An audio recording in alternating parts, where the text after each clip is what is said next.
여러분은 젤리 하면 어떤 모양이 먼저 떠오르나요? 꿈틀이? 아니면 강낭콩 모양? 사실 저는 곰돌이 모양이 먼저 떠오르는데요. 이 곰돌이 모양 젤리 하면 생각나는 브랜드가 하나 있죠. 하리보. 올해로 무려 103살을 맞은 젤리 명가 하리보. 그런데 왜 하리보는 젤리를 하필 곰돌이 모양으로 만들었을까요?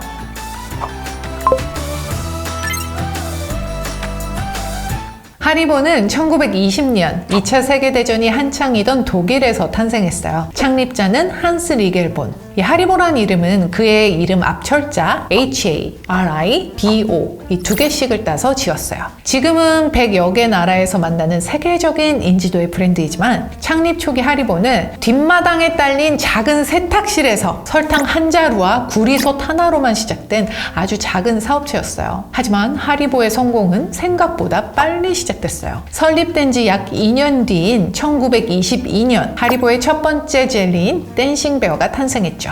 한스 리겔은 지역 축제에서 사람들이 이 곰이 춤추는 모습에 막 즐거워하는 걸 보고 아이디어를 얻었다고 하는데요. 당시 댄싱베어는 지금의 모양과는 달리 다리에 털이 있고 좀 더 키가 크고 날씬한 모습이었지만 이 과일의 상큼한 맛과 귀여운 디자인, 1펜이라는 저렴한 가격에 단숨에 국민들을 사로잡으며 달콤한 위로를 전하는 국민 간식이 되었죠. 자, 그리고 1925년 이 하리보의 두 번째 성공작인 감초 스틱이 출시됐어요. 이때 엄청난 인기 덕에 하리보는 중소기업으로 성장하게 됐죠. 그러나 이 성공의 기쁨도 잠시 1945년 하리보의 창립자였던 한스 리겔본이 사망하고 이 세계대전의 상흔으로 기업이 흔들리기 시작했어요. 다행히 이때 종전 후 전쟁 포로였던 두 아들 중 그의 장남 한스 리겔 2세가 귀환해 공장을 이어받으며 하리보는 다시금 전열을 가다듬어 비즈니스 전선에 뛰어들었죠. 그리고 1960년 하리보를 첫 성공으로 이끌었던 댄싱베어가 골드베렌이라는 이름으로 새롭게 태어났어요. 이 기존 댄싱베어보다 조금 더 통통하고 작아서 이 귀여운 곰인형 같은 모습이었어요. 지금의 하리보의 상징이 된 나비 넥타이를 맨 노란색 곰도 이때 처음 등장했고 파인애플, 레몬 등 5가지 과일 맛으로 구성돼 이 골드베렌은 사람들의 입맛까지 확실하게 사로잡았죠.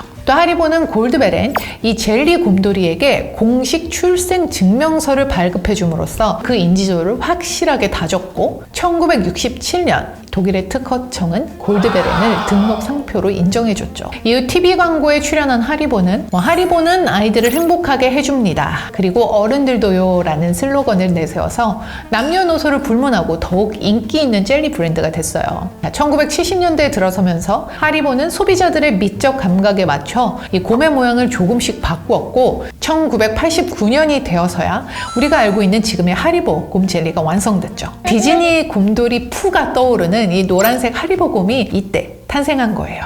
하리보는 100년 명성에 걸맞게 오로지 젤리에만 집중하고 있는 기업이에요. 1996년 벨기에 마시멜로우 제품 회사인 둘키아사를 인수하면서도 무직하게 이 젤리에만 집중했죠. 자, 예를 들면 젤리 아래에 마시멜로우를 붙여서 맛에 변주를 주는 방식으로요. 또한 지역 특색에 맞게 현지화한 제품들도 출시했는데요. 이슬람 국가에서는 무슬림이 먹을 수 있도록 할랄 젤리를 만들고 또 유대인들을 배려한 코슈 젤리 뿐만 아니라 저당, 비건 젤리 등 다양한 방법으로 젤리를 연구해서 만들어냈어요. 무엇보다 이 하리보는 제품 개발뿐만 아니라 마케팅과 광고에도 큰 힘을 쏟았는데요.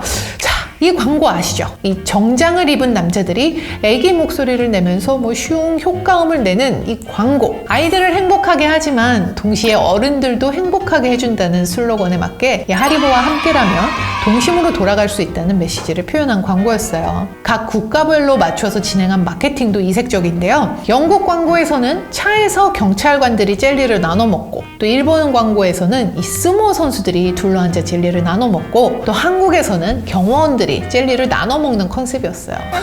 귀엽지 않나요? 2008년에는 항공사 보잉의 항공기 2대에 이 하리보의 이미지를 입혀 하늘을 나는 홍보대사로 활용을 했고 또 2010년에는 모터스포츠에서 퍼포먼스 팀으로 후원하기도 했어요. 이후 2013년 한스 리겔 2세가 사망하며 이 3대째 기업을 물려받은 하리보는 아이들과 어른들의 삶을 조금 더 달콤하게 만들어주겠다는 소망으로 지금까지도 전 세계 102개국 16개 지사를 통해 맛있는 젤리를 공급하고 있어요.